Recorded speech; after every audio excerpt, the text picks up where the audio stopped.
Member for Red Deer Lacombe.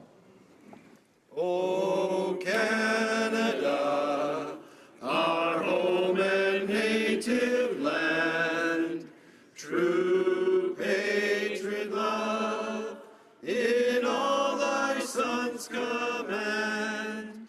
Carton brasse porter le pays, il sait porter la croix. Ton histoire est une épopée des plus brillants exploits. God keep our land glorious and free. O Canada, we stand on guard for thee. O Canada, we stand on guard for thee.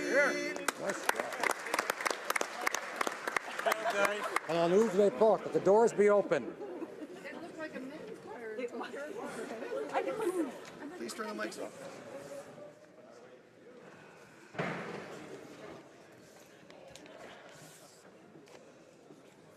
Order. Alors. Déclaration de député. Honorable député. Statements by members. The Honourable Member for Mirabel. Thank you, Mr. Speaker. On October 4th in 1975, the inauguration of the Mirabel Airport was celebrated. It was a symbol of the contemptuous federalism of Pierre Elliott Trudeau. He had gathered quite the group of suits to celebrate his big white elephant set in the middle of a field of 100,000 acres, from which the federal government expropriated 2,700 well-established families, 10,000 people chased off of fertile land. The federal government paved over this land of patriots. And, oh, it was beautiful, wasn't it? Such a nice airport, until they had to spend millions to get rid of it, because that's all it was good for. There's not much left of it today, Mr. Speaker, apart from the descendants of those whose land was expropriated. They're still fighting Ottawa simply to get first crack at repurchasing their old land when it comes up for sale. I think the government owes them that at least, and an apology. The Honourable Member for Dartmouth Cole Harbour. Mr. Speaker, I rise with pride today to commend the 11 Canada Summer Games 2017 medalists from Dartmouth Cole Harbour. As everyone knows, Dartmouth, the City of Lakes, is home to incredible athletes, some of the best paddlers and rowers in the world. Our canoe kayak athletes brought home multiple gold, silver, and bronze medals. Huge congratulations to paddlers Connor Fitzpatrick, Grace Webby, Robert Lorias, Olivia Denman, Jessica Hogg, Kate Hennessy, Julia Lilia Send, Paul LaPierre, and Ava Carew. Donald Peters brought home 2 bronze Special Olympics medals in athletics, and Alyssa Hartland brought home the bronze with the Suburban Football Club. I am so proud, Mr. Speaker, of these superb athletes. Their hard work will serve to inspire more young Dartmouth Cole Harbour athletes to reach for the top. Cheers to all. Thank you. All right. The Honourable Member for Langley Aldergrove. Mr. Speaker, on September 6th, Chuck Magnus and 35 other National Kids Cancer Ride participants picked up a pebble and dipped their wheels into the Pacific Ocean, starting their journey across Canada on their bikes. Their destination was Halifax, Nova Scotia, where they dropped their pebbles off and once again dipped their wheels into the ocean. Each of the 36 cyclists were on a mission to raise funds for cancer research, especially childhood cancer. Chuck is from Langley. He was riding for many people, especially his daughter, Kristen, who had cancer but is now total remission-free. His message is one of gratitude. He shared that the medical staff gave so much to help Kristen. He says, now it's my turn to give back. And give back he has. Chuck helped raise over $1.2 million with the National Kids Cancer Ride, and he had the overwhelming support of his community from every kilometer of the road. On behalf of myself, my staff, congratulations, Chuck, on your perseverance and incredible accomplishment. We're so proud of you. Wow. The Honourable Member for Rivière-des-Mille-Îles. Thank you, Mr. Speaker. I rise today to congratulate the municipality of Rosemère, one of the 4 cities in my riding, which once again this year won an important prize as part of the Communities in Bloom competition. On September 16th in Ottawa, National and international prizes for the communities in bloom were awarded. And Rosemère received 5 flowers, in addition to an honorable mention for its pastoral character. In this time of climate change and environmental concerns, I want to congratulate all the cities which participated in the contests. Solutions to the global challenges of the 21st century, and your leadership is important to your community. To the citizens of Rosemère, as well as local politicians, congratulations. Congratulations. Thank you. The Honourable Member for Hochelaga. Mr. Speaker, a year ago, I talked about the end of Public Health Agency of Canada funding for Dopalier, which is a project run by Dopamine in Hochelaga, ending a 12-year partnership. The minister finally backed off on this decision and restored the funding, but only until March 31st, 2018, and now the project is being ended. That means our community is losing $120,000, which could have been used to fight the fentanyl crisis. This is truly concerning, Mr. Speaker. Drug users are people suffering from illness, and if this decision is not reversed, they could die. Experts agree this crisis requires the involvement of all stakeholders, including drug users themselves. By ending Dopamine's project, the health of our entire community is being put at risk. I sincerely hope that the new health minister will look into this issue and review this poor decision. There's no time to lose. Honourable Member for Mississauga Centre. Mr. Speaker, I stand with determined resolve to mark a difficult anniversary. Joshua Boyle and his wife Caitlin Coleman have been held hostage by the Haqqani network in Afghanistan for 5 years. It's an unspeakable ordeal. Joshua, Caitlin, and their 2 children born in captivity are victims in the truest sense. Our thoughts are with Patrick and Linda Boyle and the rest of their family. I've met the Boyles, and I can tell you, Speaker, their strength is remarkable. Through you, Speaker, I want to say this to the Boyle and Coleman families. Know that Joshua and Caitlin's freedom remain a priority for our government. Know that we are working with all relevant authorities here and abroad to bring them home safely. Know that we will not stop until that goal is achieved. It is a truly difficult anniversary, but also know this. Canadians stand with you and are united in our determination to seeing your loved ones back in your arms. Honourable Member for Lethbridge. Mr. Speaker, I'm hearing from thousands of people in my riding who are incredibly upset by the unfair Liberal tax hike on small businesses and family farms. Linda runs a small farming operation in my riding of Lethbridge. She recently wrote to me and said this, and I quote, "The capital gains on this land, which has been in the family for over 100 years, will be an immense burden for my son and for us should we pass it on to him. We wouldn't be able to pay it, and we would have to sell the land in order to pay the tax." She goes on to say, "We are definitely not wealthy or the 1%.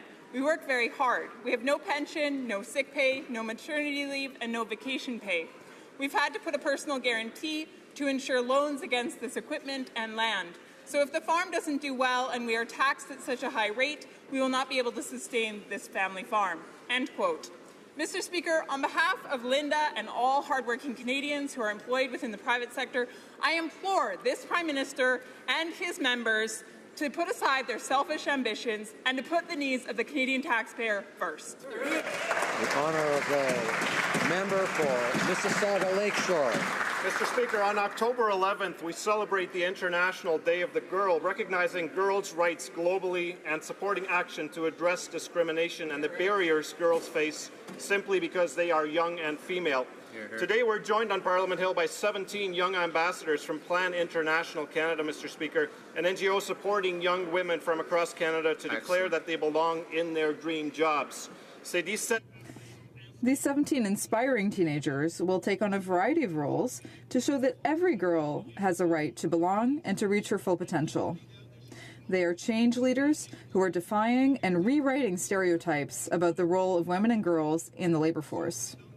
Mr. Speaker, our government is committed to gender equality, and will always call out discrimination. As we celebrate Women's History Month, we highlight women and girls claiming their place in Canadian society around the world. To our guests and all girls, you belong here. We invite you to stand with us. Thank you, Mr. Speaker. The honourable member for Labrador.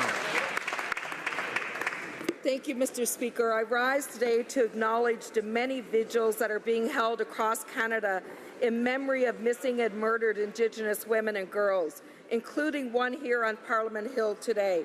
I want to acknowledge and thank all members of Parliament in the House today and the Prime Minister for attending that vigil and for offering their support. I invite all Canadians to observe a moment of silence today on the occasion of the Sisters in Spirit vigils, which have been taking place since 2006. A vigil can take many forms, from a walk to a rally to a shared meal. Let us honor our Sisters in Spirit by participating in a vigil today. Let us demonstrate our shared commitment to end the national tragedy of violence experienced by Indigenous women and girls in Canada. As Sisters in Spirit Vigil founder Kukduka Terry Brown says, "Grandmother, lighten our path in the dark. Creator, keep our sisters safe from harm." The honourable member for Richmond Centre. Mr. Speaker, I'm thrilled to join all Canadians of Chinese, Vietnamese, Korean, and Japanese descent to celebrate the Mid-Autumn Festival today. It's the time of the year when the moon is at its brightest and fullest. This celebration dates back centuries and is associated with fertility, rejuvenation, and gratitude for a bountiful harvest. Tonight, families and loved ones will gather under the full moon to light beautiful lanterns, exchange gifts and stories, and share traditional foods. Canada is home to a number of vibrant Asian communities who have helped shape our society for the better and have contributed tremendously to Canada's success. I encourage all Canadians to participate in these community celebrations with our Asian friends and neighbors and learn more about this holiday. On behalf of the riding of Richmond Centre, I'd like to wish all those celebrating a happy Mid-Autumn Festival. The honourable member for Kitchener Centre. Mr. Speaker, I rise today to mark the start of German Heritage Month. This month, we recognize the contributions that German Canadians have made to our country. German Canadians have helped to shape our country through contributions to arts, culture, and political life.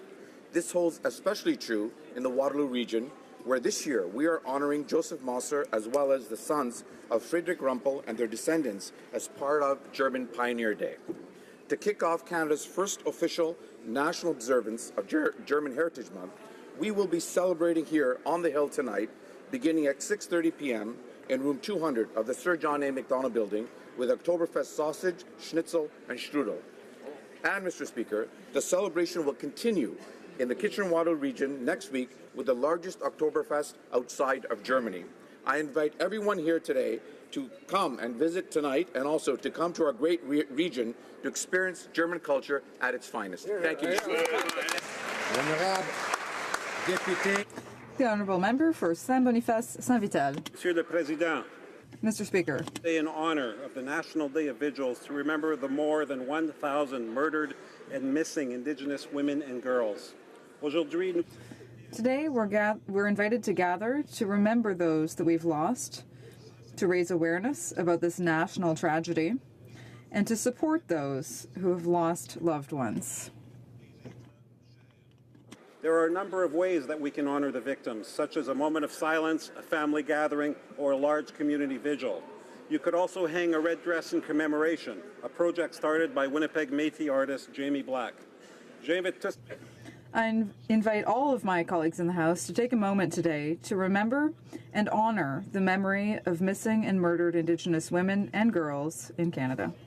Thank you. Miigwech, Ninana Sko Mitan, Koyan Ni Mi Ik, Marcy.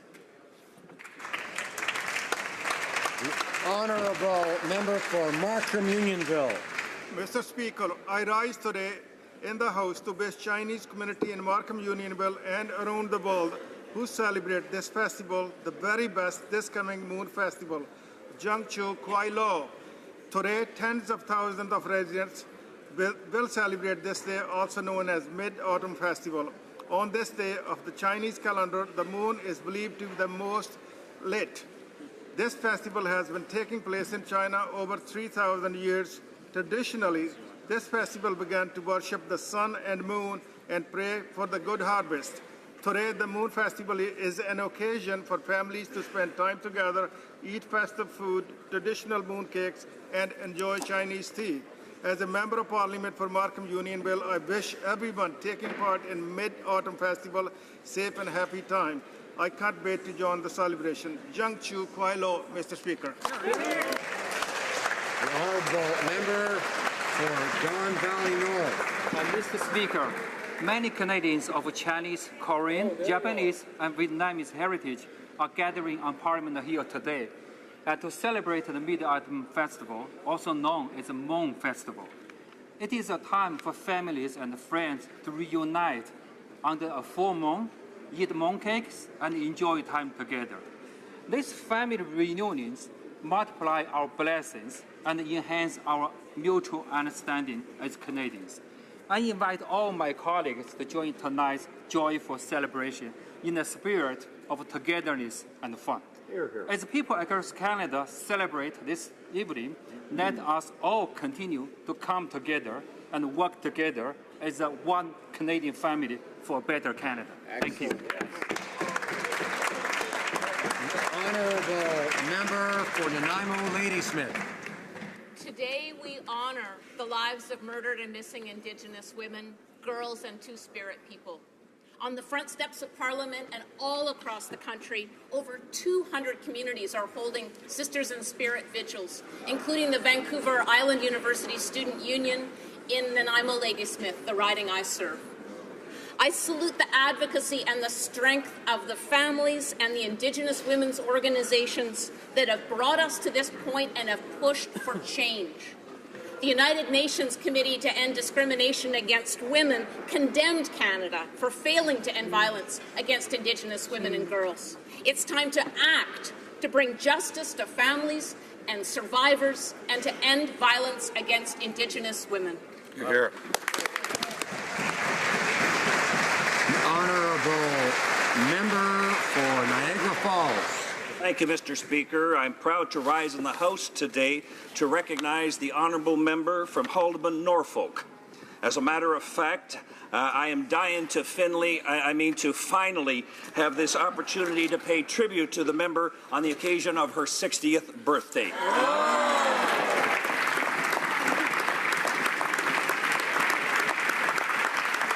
I have more here.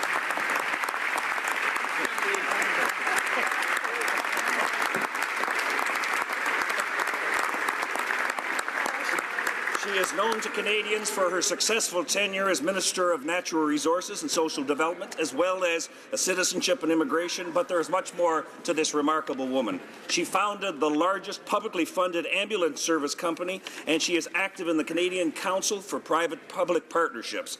From her crusade to help human trafficking to her passion to encourage young people to enter politics through the annual Doug Findlay Memorial Dinner, this member gives far more than she receives. So it's with great pleasure that I join with Canadians from across this country in wishing my colleague and, more importantly, my friend, many happy returns on her 60th birthday.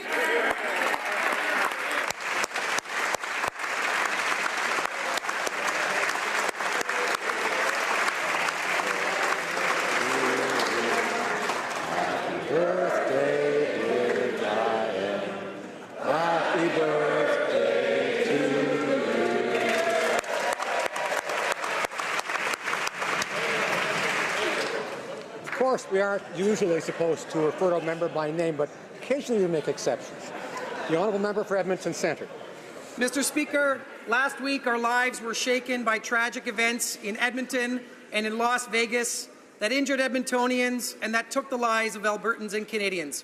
My thoughts are with all of the affected families and friends. The Minister of Infrastructure and Communities and I attended a vigil in response to the Edmonton attack. where all levels of government came together with our community to declare, "We will not be divided." I would like to thank the Edmonton Police Service for working tirelessly to keep Edmontonians safe. To the men and women who put their lives on the line to ensure the safety of our community, I thank you for your courage and integrity.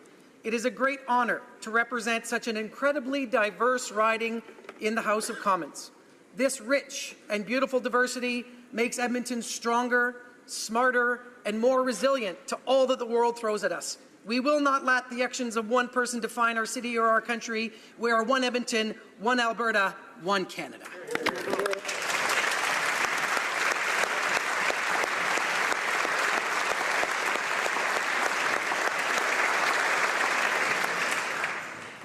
Oral questions, questions orales. The Honourable Leader of the Opposition.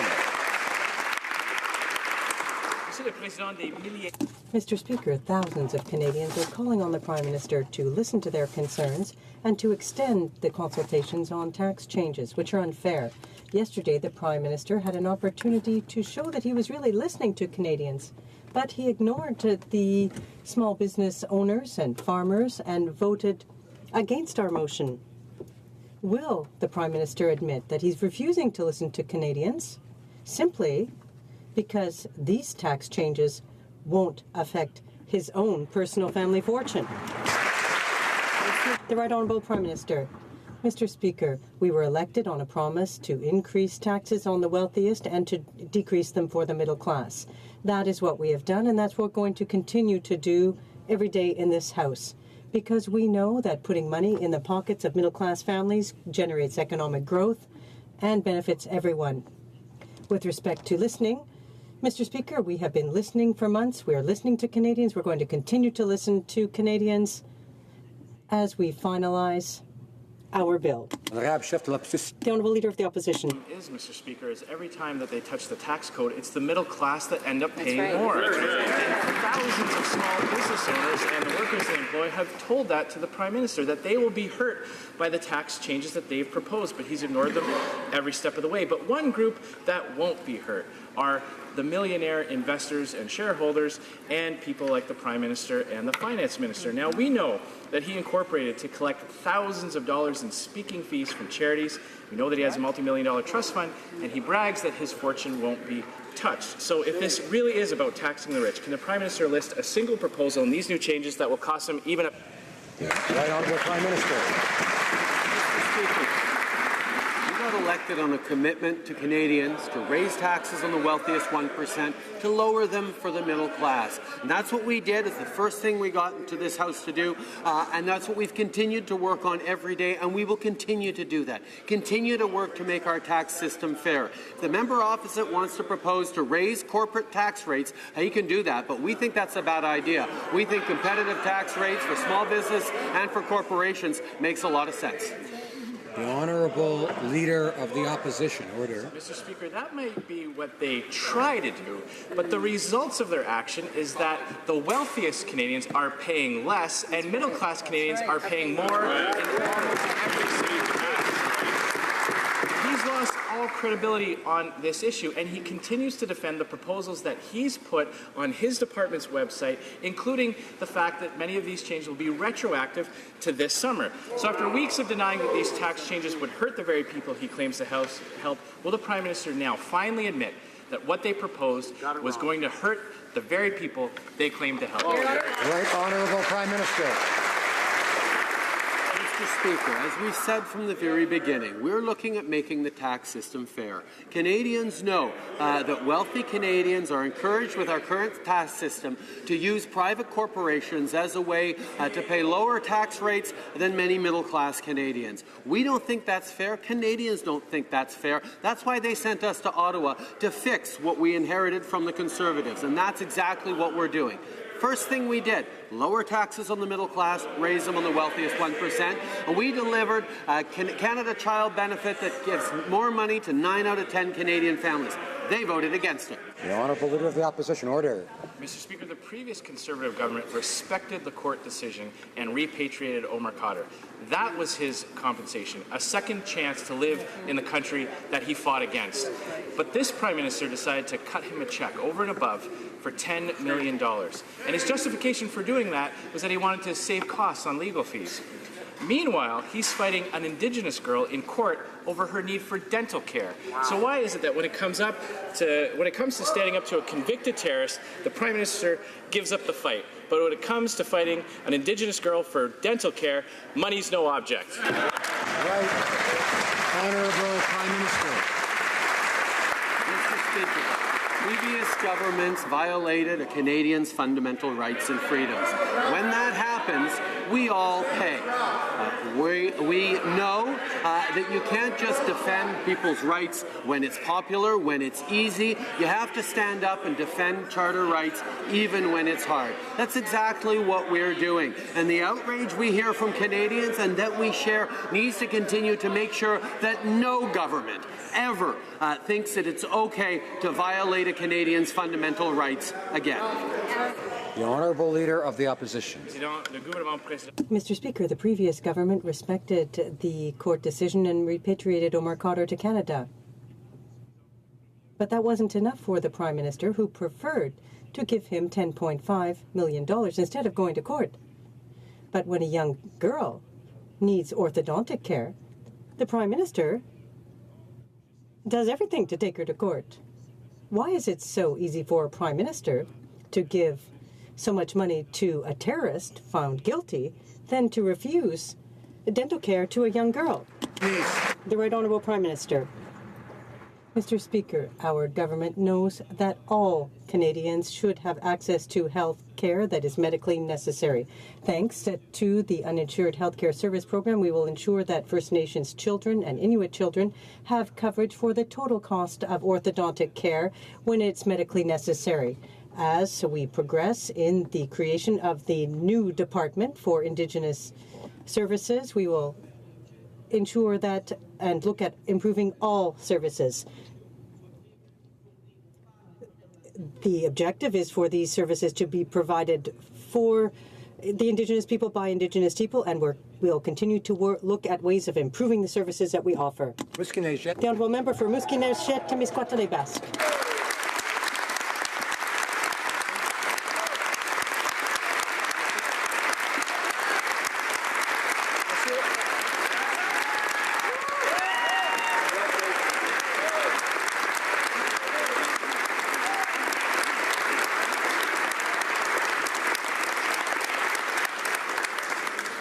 Merci, Monsieur le Président.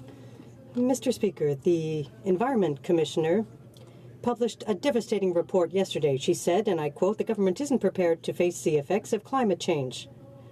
14 of the 19 departments audited have not identified risks related to climate change. A cabinet directive on environmental impacts dating back to 1990 is not enforced 80% of the time. The Liberals are good at lip service on the environment. Where's the action? The Right Honourable Prime Minister. Mr. Speaker, allow me first and foremost to congratulate the member for Musqueam-Neches-Témiscouata-Les-Basques for his new position, his new responsibilities, and at the same time I want to congratulate the NDP for its new leader who represents Canada's diversity. We are all enriched by his leadership here in the House. Back to the environment now. On the environment, we take it very seriously. We have worked very hard to make up for the shortcomings over the 10 previous years. We will take a vigorous and responsible approach. I'd like to thank the Prime Minister and on behalf of our new leader for his good wishes. To the matter at hand, though, we have in front of us a government that has approved 3 pipelines, is 111 megatons away from our Copenhagen targets, and is 219 megatons away from our Paris targets. Greenhouse gas emissions have actually increased by 15% since 1992. Do the Liberals understand that when it comes to the environment, the proof is in the pudding? Yeah. Right Honourable Prime Minister. Mr. Speaker, for the first time in Canada's history, we have a concrete plan to reduce our climate emissions as a government. We actually are going to reach our Paris targets. And the way we're going to do that is by understanding that you can't separate economic growth from protecting the environment. You need to do it together. That's what Canadians expect. The Conservatives ignored our environmental responsibilities for 10 years. The NDP aren't focused on growing the economy. We know you have to do them both together. That's exactly what we're doing with a historic plan to price carbon, a historic plan to work with the provinces and to move forward. The Honourable Member for Rimouski-Niger-Témiscouat-Basque. But we're still waiting to see the actions. Here, here. Governing, Mr. Speaker, should be about establishing clear and fair rules for everyone. Yet this heritage minister chooses to make deals with foreign multinationals, allowing them to forego paying their fair share. And she has been clear, Netflix is just the first in a long line. Spotify, Facebook, Twitter, YouTube, you're next. When will the Prime Minister listen to reason and realize that this deal means outsourcing our cultural industries to American companies? Right Honourable Prime Minister. On the contrary, Mr. Speaker, we recognize on this side of the aisle that the cultural universe is changing. Whether we like it or not, less people are watching TV on TV and more on the internet. And that's why we are reaching out to different ways and new ways to finance our content creators, finance the great production companies in Quebec and across Canada to ensure that we'll be able to produce Canadian content that will be consumed not just across this country, but around the world. We believe in our content creators, and that's the investments that we're drawing in from around the world. The Honourable Member for... Hier, unanime et exige que la ministre... Yesterday, the National Assembly adopted a unanimous motion. Interpretation. There are technical difficulties with interpretation. Is it working now? Working in English. If I'm speaking English, is it working both ways now? Honourable Député. The Honourable Member. Yes, as I was saying, the National Assembly wasn't convinced by the Minister's arguments because it adopted a motion rejecting the Netflix agreement and calling on the Minister to defend our cultural industries. The Quebec Ministers of Culture and Finance denounce the inequity in the rules. The Union des Artistes also expressed its concern following a meeting with the Minister of Heritage. What did the Minister say? That other similar agreements are in the pipes. Prime Minister. Mr. Speaker, during the election campaign, we committed to not increasing taxes on Canadians, and that's what we're doing. We will not be increasing taxes for Canadians. Now, when it comes to cultural investments, we're very proud that we have, for the first time, sought out investors like Netflix that will put $500 million into Canada in our cultural content creators, in our production companies, so that we can have the kind of extraordinary content we're able to create here. This is a good day for our artistic community. Beauce. The Honourable Member for Beauce. Mr. Speaker, in their quest for equity, the Liberals appear to have found a new way of preventing new entrepreneurs from obtaining funding they need to create their businesses. The result? Hypocrisy. Morneau Chappelle and companies like that won't be affected by the changes, but young entrepreneurs will have to go into exile to find the funding they need for their companies. Mr. Speaker, when will the Prime Minister finally understand reality and stop taxing the middle class? Yes. The Right Honourable Prime Minister. Mr. Speaker, the first thing that we did was cut taxes for the middle class and increase them on the wealthiest 1%. An initiative that the Conservative Party voted against. We know that in order to invest in our communities, in our small and medium-sized businesses and entrepreneurs, in our new startups, we have the capacity. We need to encourage people to invest and not to keep this passive investment for their own retirement, but to use them for the future of our companies. The Honourable Member for Beauce. Mr. Speaker, the middle class is truly affected by this reform, and especially young entrepreneurs. It's unfair that public corporations aren't taxed, but the kind of entrepreneur who wants to set up a business and create jobs is being prevented from generating wealth. This government isn't redistributing wealth. What it's doing is consuming the wealth and preventing job creators and wealth creators from achieving their goals. Mr. Speaker, when will the Prime Minister understand that these reforms are unfair and doesn't apply to large corporations? He should at least tell me one change that will make him pay an extra amount of money. Mr. Speaker, once again, the members opposite prefer to talk about me than businesses. We cut taxes on businesses. We know that investing in the middle class is the way of generating growth. We have brought forth a fairer system to ensure that everyone pays their fair share. That is what Canadians expect from our government, and that is exactly what we will deliver. Milton. Mr. Speaker, what the Prime Minister doesn't understand when we get up and we talk about these stories that we're hearing, we're not talking about him.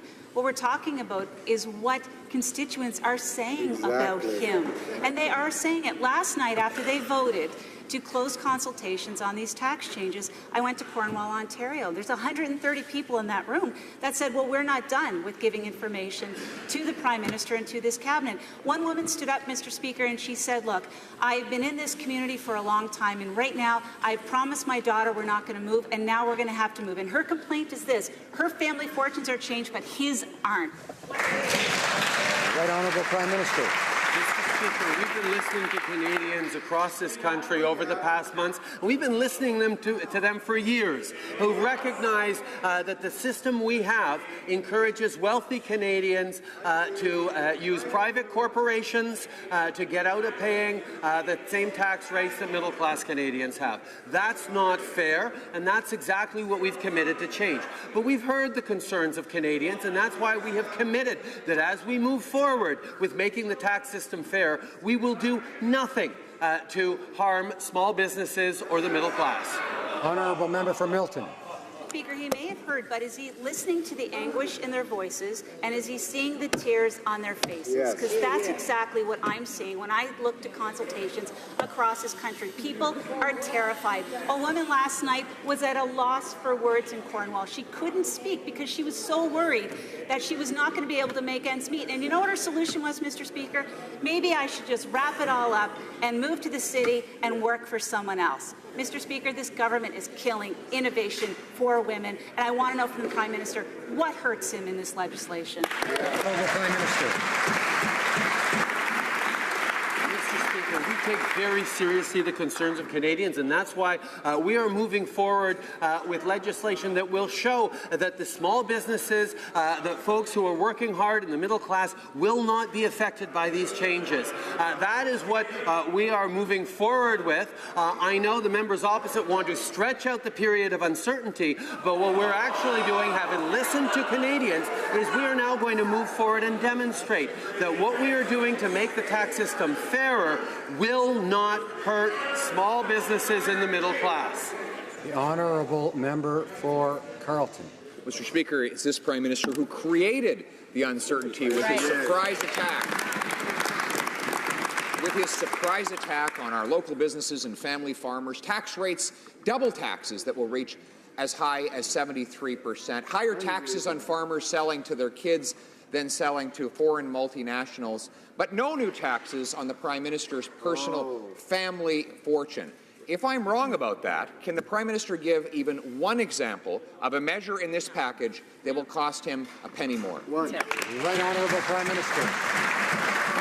Mr. Speaker, the members opposite talk about surprises, but the fact is we got elected on a commitment to raise taxes on the wealthiest 1% and lower them on the middle class. That is a commitment we made, and it's one that we've followed through on. And in our election platform, we explicitly laid out our intention to support small businesses, recognizing that the current system encourages wealthy Canadians to use private corporations to pay lower tax rates than the middle class, which was a concern we were going to fix. We committed to it, and we're doing it. Order. Honourable Member for Carleton. Election promises. He promised that he'd lower the small business tax rate to 9%, but then canceled that tax rate. He promised lower taxes for the middle class. 87% of them are paying more. He promised higher taxes for the rich, but we collected $1 billion fewer dollars from the wealthiest 1% than in the previous Conservative government. And with this particular package, he promised that the rich would pay more, but in fact, the Morneau-Chappelle millionaires and the Prime Minister's personal family fortune are excluded. Will he admit that he broke all of those promises, Mr. Speaker? Right Honourable Prime Minister. Mr. Speaker, it's very simple. We got elected on a commitment to lower taxes for the middle class and raise them on the wealthiest 1%. We did that. We then committed to create a new Canada Child Benefit that would put more money in the pockets of the middle class by not sending child benefit checks to millionaire families. And we did that. And that, Mr. Speaker, will be reducing child poverty by 40%, lifting hundreds of thousands of kids out of poverty. Further, we want to help small businesses and help the middle class, and that's why we're making our tax system fairer right now. The Honourable Member for Windsor West. Specific action from this Liberal government to protect air passengers has been delayed and delayed and delayed. The minister talked about including Air Passenger Bill of Rights in his legislation, but he never presented a plan. Instead, he wants to leave it to the airline industry itself. The safety and rights of passengers must be prioritized. That's the whole point. Now, Mr. Speaker, the NDP actually had amendments to protect customers and consumers right now. The Minister of Transport doesn't want to do his job. Will the Prime Minister now step in and side with passengers for a change? Right Honourable Prime Minister. Mr. Speaker, we made a commitment to bring in a passenger's Bill of Rights, and that's exactly what we're doing. We know that protecting airline passengers and travelers across this country is an important issue for Canadians, and that's why I'm so proud of the work that the Transport Minister has been doing, working with industry, working with advocacy groups, working with citizens to ensure that for the first time we actually have a passenger Bill of Rights there to protect our passengers. The Honourable Member for Trois-Rivières. Well, Mr. Speaker, yesterday at committee, the Liberals rejected all our amendments to immediately create an air passengers Bill of Rights. Eternal consultation has become the Liberals' trademark at a time when many witnesses have told us that solutions already exist. It all seems to indicate that the Liberals are in cahoots with the large airlines in order to immediately avoid other scandals like Air Transat or United. Why doesn't the Minister of Transport or the Prime Minister immediately guarantee rights for our air travellers? The Right Honourable Prime Minister. When Canadians purchase a ticket, they expect to be treated with respect and by the airlines. That is why our government has introduced a bill in order to establish new passengers' rights. We have put airline companies to the challenge of complying with it now in order to respect passengers' rights in this country. The Honourable Member for Louis-Saint-Laurent. Mr. Speaker, yesterday the Prime Minister met his counterparts, his provincial counterparts, and the Premier of Quebec wasn't happy. Like thousands of Canadians, he acknowledges that the government's tax reform will affect middle-class Canadians. Here's what Premier Couillard, the Liberal Quebec Premier, said. We're not talking about rich people, we're talking about people in the middle class. Middle class. It's not a Conservative who said that. It was the Quebec Premier. Will the Prime Minister finally acknowledge that the reform will affect middle-class Canadians directly, whereas his trust fund won't be affected? I was very happy, Mr. Speaker, to sit down with the Premiers yesterday.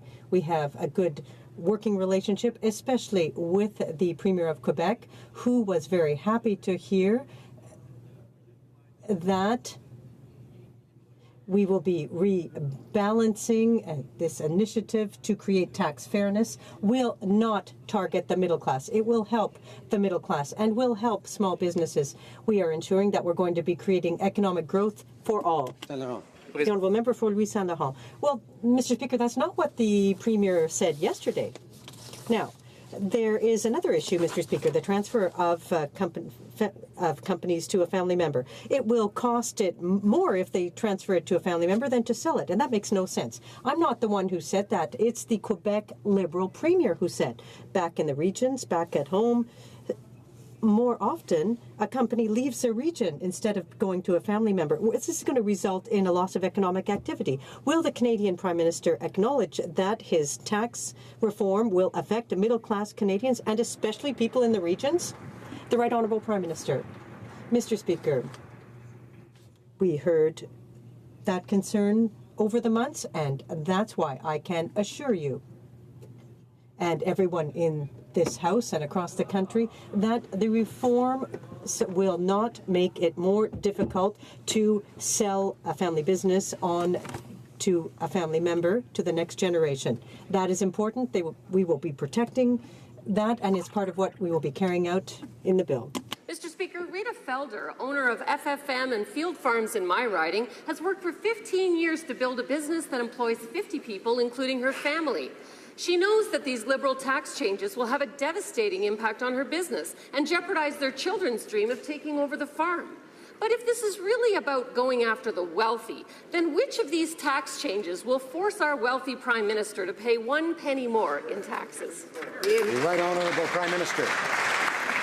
Mr. Speaker, we recognize that Canadians have questions and concerns about this tax, making tax system fairer. We've heard those concerns, and we are allaying them. We recognize that nothing we're doing is going to harm middle-class Canadians.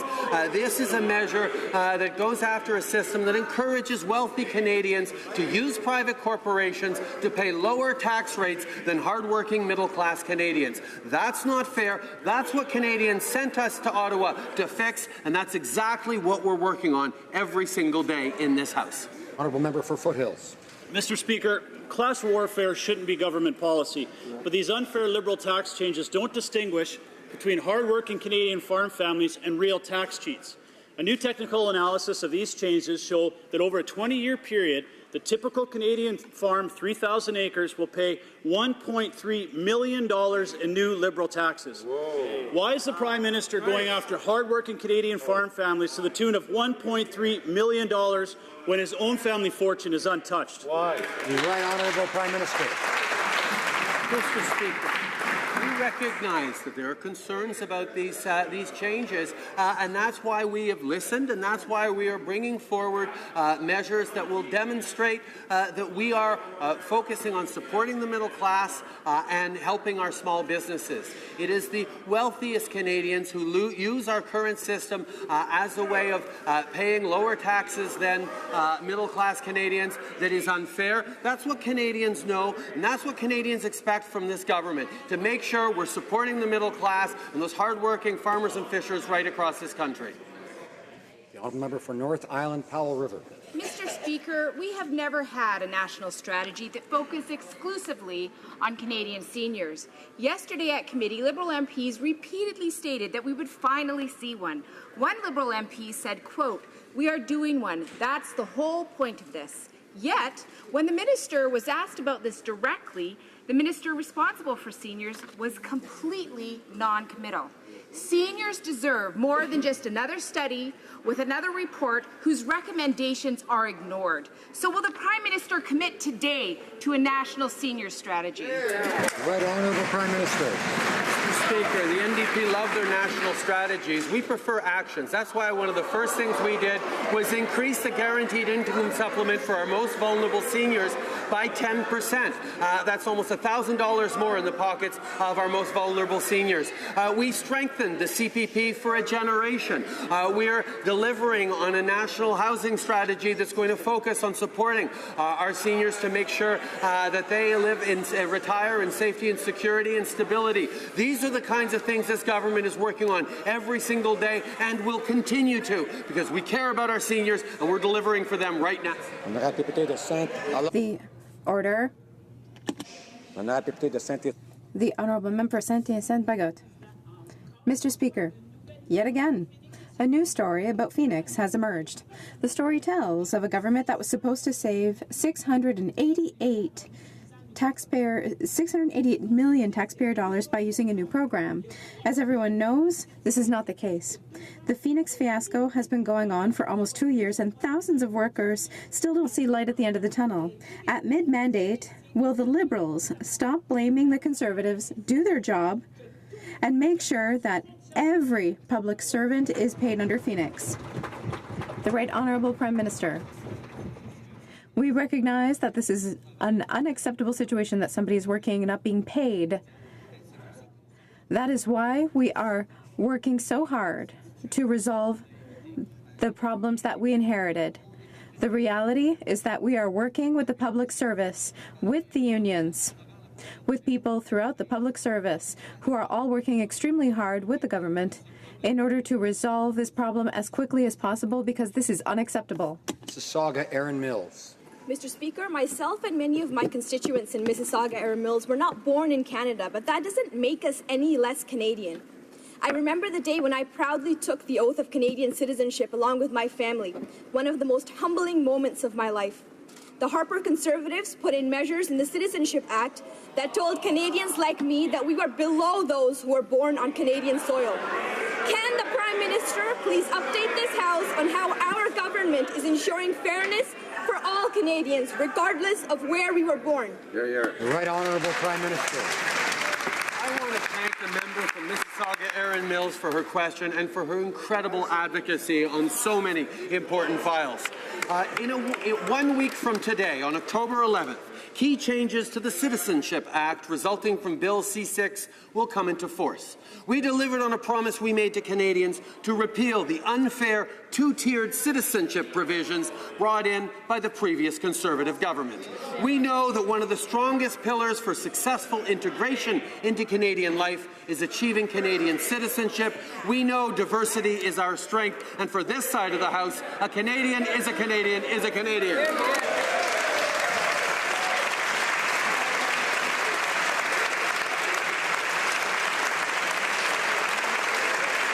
Honourable member for Saskatoon-Grasswood. Mr. Speaker, the Liberals paid convicted terrorist Omar Khadr $10.5 million when they were under no obligation at all to do so. Their explanation was they didn't want to waste taxpayers' money in legal fees. Now we come to a young Aboriginal girl who requires $6,000 in dental work to ease her chronic pain. Yet these Liberals have spent over $100,000 fighting her. Wow. How can the Prime Minister justify giving $10 million to a convicted terrorist while fighting this girl in court? Right Honourable Prime Minister. Our government knows that all Canadians have access to medically necessary health care services. Through the Non-Insured Health Benefits Program, we ensure that First Nations and Inuit children have coverage for the full cost of medically necessary orthodontic treatment. As we move forward with the creation of the new Department of Indigenous Services, we recognize that all programs and services have room for improvement. The ultimate goal is that benefit plans will be planned and delivered by First Nations for First Nations. Until that is possible, we will continue to look for ways to improve the services we deliver.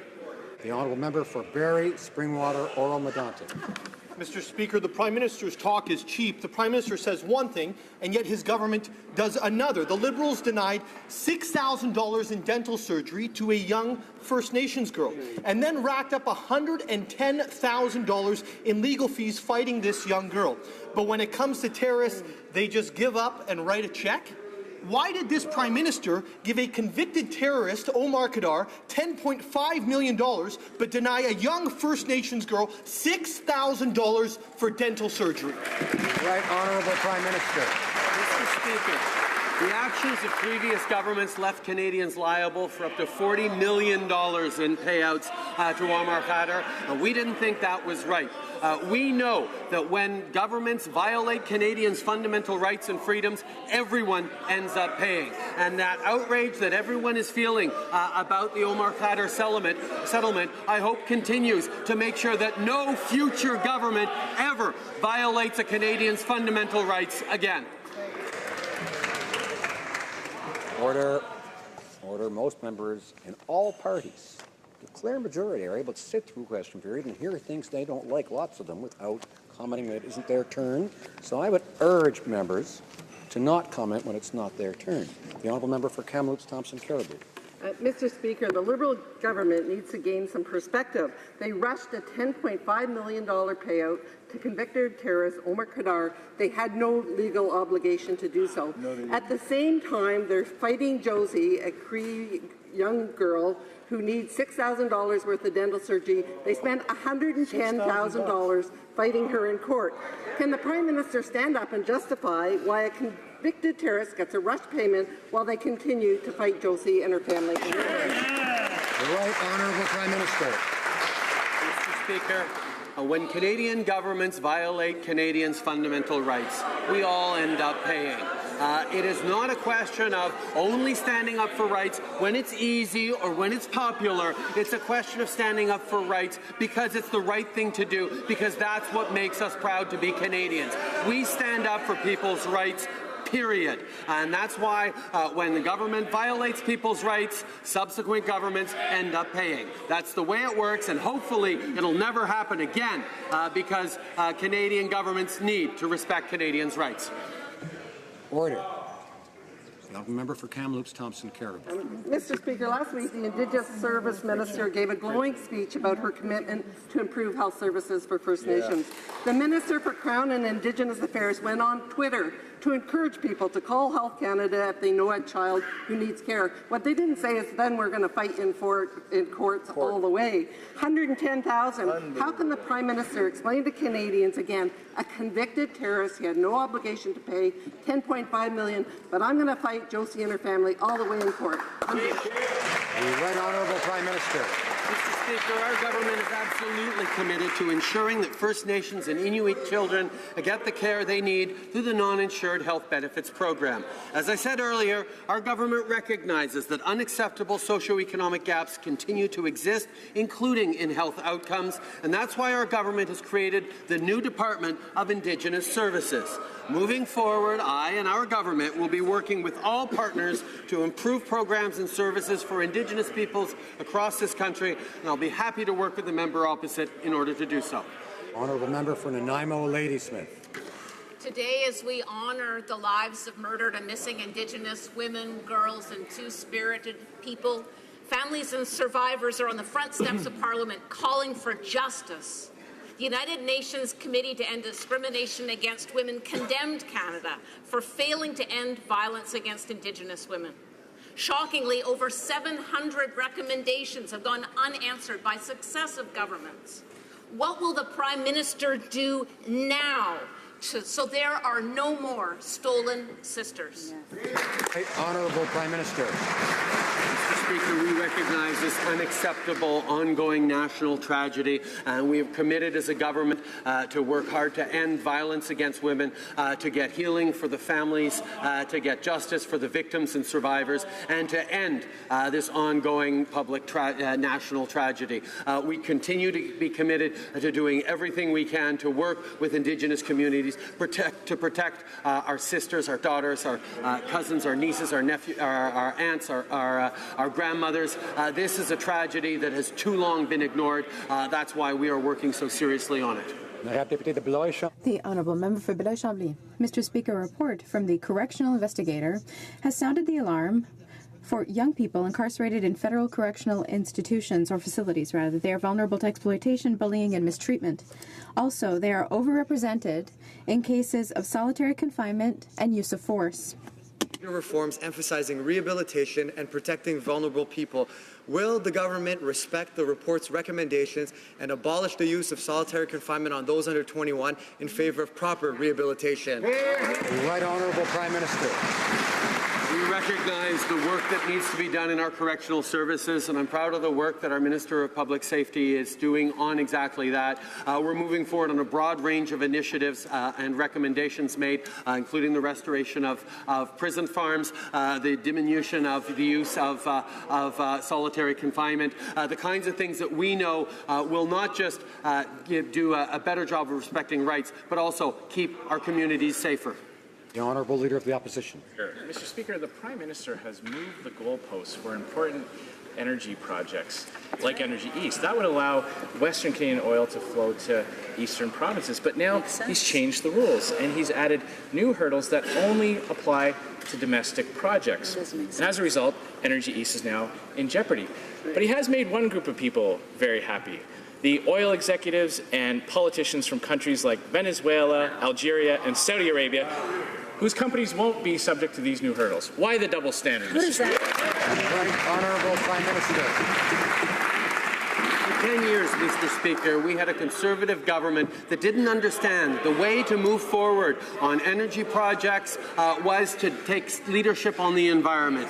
The two go together. Canadians know that, and that's part of why they didn't get much, if anything, done in terms of expanding energy projects. We've managed to approve a number of pipelines. We've created a process whereby Canadians can be reassured that as we create jobs and grow the economy, we're also protecting the environment. After 10 years of failures from that government, we're proud of our track record and the work we're continuing to do to grow our economy and protect our environment. The Honourable Leader of the Opposition. The only jobs that he's protecting, Mr. Speaker, are those energy jobs in Venezuela, Saudi Arabia, and Algeria, not in Canada.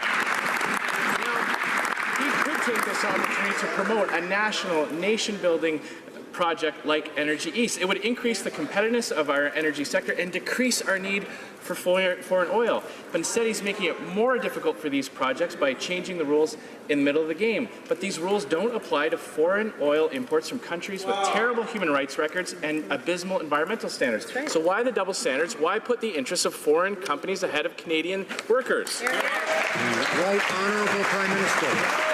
You know what made it more difficult, Mr. Speaker, for energy producers in this country?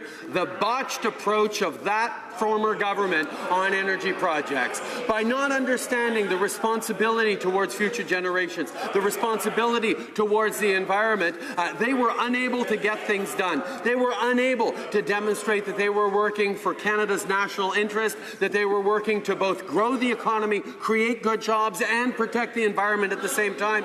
That's why for 10 years they did nothing. That's why Canadians chose to change this government. Honourable Leader of the Opposition. Mr. Speaker, the foreign oil companies in countries like Venezuela, Saudi Arabia, and Algeria are thrilled that this Prime Minister is doing everything he can to wipe out their Canadian competition. They're happy that the Prime Minister is putting up new roadblocks to Canadian energy projects. He's killed Northern Gateway based on political considerations, and with it, Canada's ability to export to Asian markets. Why is this Prime Minister doing everything he can to kill domestic energy projects while he watches tanker after tanker of foreign oil flooding Canadian markets? The Right Honourable Prime Minister. Mr. Speaker, it boggles the mind to see the Leader of the Opposition double down on the failed approach of the previous Conservative government. Key pipeline decisions we made will create more than 21,000 jobs across this country, protect environmentally sensitive areas, and expand paths to global markets while continuing to renew our relationship with Indigenous peoples. The Line 3 project will create approximately 7,000 full-time jobs. The Trans Mountain project will generate $4.5 billion and create 15,000 jobs. We are continuing to grow the economy and protect the environment. The Honourable Member for Vimy. Mr. Speaker, currently, the province of Quebec is experiencing a labour shortage in several sectors. The economy is growing and employers need skilled workers. I know that our government has a plan to help young people acquire the essential skills and work experience required to succeed. Can the Prime Minister update this House on measures to help at-risk youth in the province of Quebec? The Right Honourable Prime Minister. Thank you, Mr. Speaker. I would like to thank the member for Vimy for her question. More than 4,500 youth in Quebec have succeeded in obtaining work experience and skills. $54 million were invested in the youth employment strategy. For example, a project of access to work in Montreal employed 144 youth, acquire essential skills for the labour market. These projects have real impact on our youth, businesses, and communities. The Honourable Member for Lévis-Lobinière. Mr. Speaker, Every week, I fill up my vehicle and I support social programs of some foreign countries where I line the pockets of dictators that torment their people. The transportation of oil is a very serious issue in Canada. Why does the Prime Minister accept the safe shipment of foreign oil and refuse to do the same thing with our own Canadian oil? The Right Honourable Prime Minister.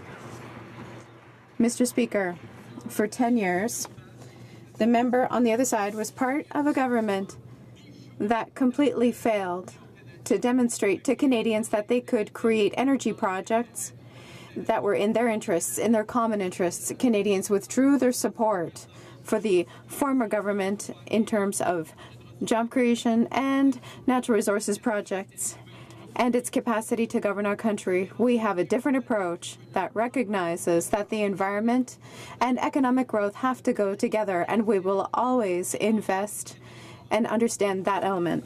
The Honourable Member for Salaberry-sur-Loire. Speaking of the environment, Mr. Speaker, this is the 25th time I've risen in this House to obtain information on the Catherine Spirit, information which has not always been provided regularly. The calls for tender for dismantling the Catherine Spirit ended 10 days ago, and neither the Mayor's office nor mine have been informed of the next steps. Can the government inform the public regarding the next steps, namely, when the contractor will be selected, and if work will start in time to be completed by the fall of 2019 at the latest, as has been promised several times? The Right Honourable Prime Minister. The government is going to protect Canadians' health and safety and that of our waters. We are taking the necessary steps to make sure that the Catherine Spirit will be removed safely and efficiently. In July 2016 and June 2017, Public Services conducted many environmental impact studies to dismantle the vessel. We are waiting for the contracts to be attributed this fall. Things Lennox and Addington. Mr. Speaker, we know that a strong and competitive agricultural sector is vital to Canada's prosperity, creating good jobs, growing the middle class, and bringing high-quality products to the table of Canadian consumers. Canada's beef sector is an important driver of economic growth, contributing $2.69 billion and 61,000 jobs to my province of Ontario. Could the Prime Minister highlight some of our government's recent investments to help create growth and opportunities for our beef farmers? Thank you. The Right Honourable Prime Minister. Mr. Speaker, I'd like to thank the member for Hastings, Lennox and Addington for his question and for his tireless work and advocacy on behalf of farmers right across this country. We were proud to recently announce an investment of $4.4 million to help farmers innovate, expand markets and manage their business risk. As part of this investment, $2.2 million will support our world-class beef farmers here in Canada. We also announced over $3 million in investments in beef research with the Beef Farmers of Ontario, the Elora Beef Research Centre and the University of Lethbridge. These investments will help make our beef farmers more competitive while supporting jobs. The Honourable Member for North Okanagan-Shuswap. Thank you, Mr. Speaker. The Liberals' incompetence on reform of the public service pay system has now put public safety and public interest at jeopardy. Canada Coast Guard vessels in Newfoundland and Labrador remain docked because Coast Guard personnel have not been paid. 19 months after launching the Phoenix pay system, the Liberals have yet to fix the problem they implemented. When will the Liberals stop wasting time and money, fix this fiasco, and stop jeopardizing the safety of our coastal communities? The Right Honourable Prime Minister.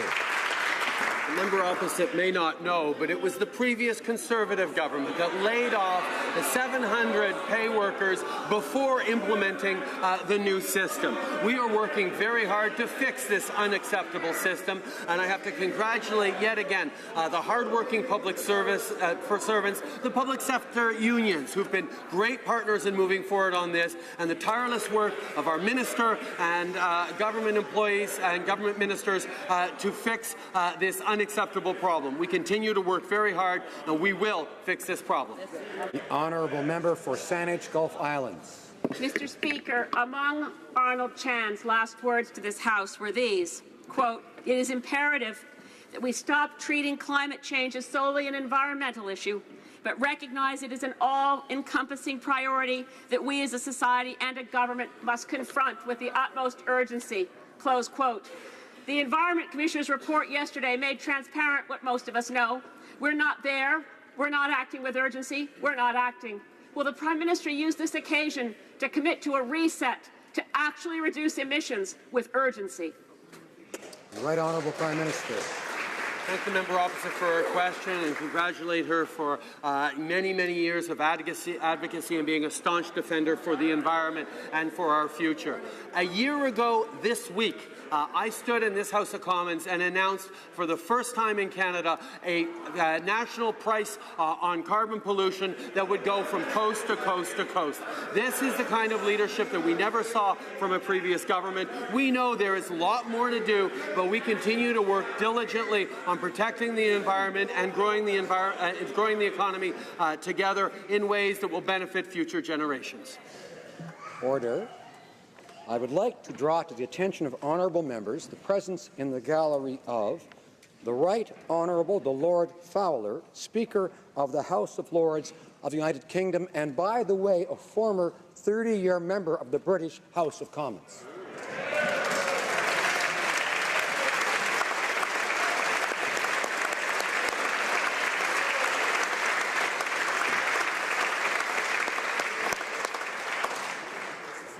Tabling of documents.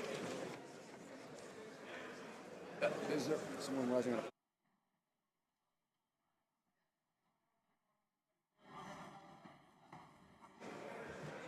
Standing Order 36, Bracket 8, I have the honour to table in both official languages the government's response to 4 petitions. And while I'm on my feet, Mr. Speaker, I would move, seconded by the member from Gatineau, that the House do now proceed to the orders of the day. Just wait till he comes forward.